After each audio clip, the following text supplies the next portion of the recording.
So, in today's lesson, we will simply have yet another short text in Latin only. And, of course, the translation as well as the vocabulary can be found on my Patreon. The link is in the description. Also, to set the scene, we have a conversation between Marcia and her neighbor Publius, from one window to the next.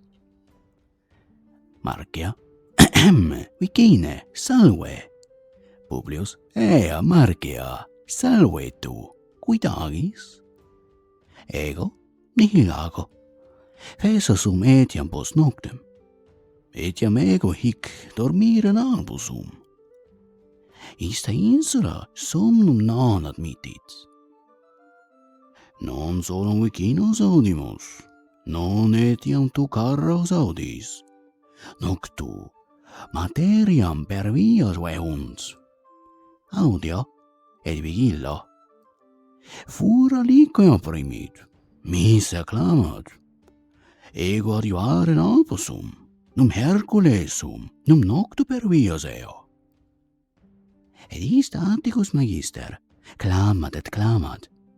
Audi, et iam non clamat, discipulos verti, discipuli clamant.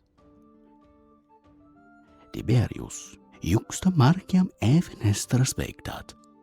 Salve, Publi, iste magister, iste clamor. Ea tu, Attice, demite discipulos museros, tace, non audis. Publius clamat. Vos magistri, cura semper clamatis, ite, autacete.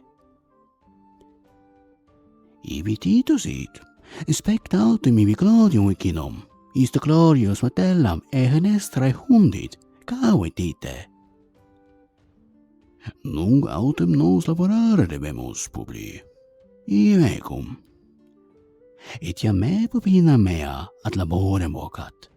Visitasne nos post laborem, Publi, te invitamus, quena paramus. Diventa venia Marcia, ego autem vinam a porto, veni mecum Tiberi, valle Marcia.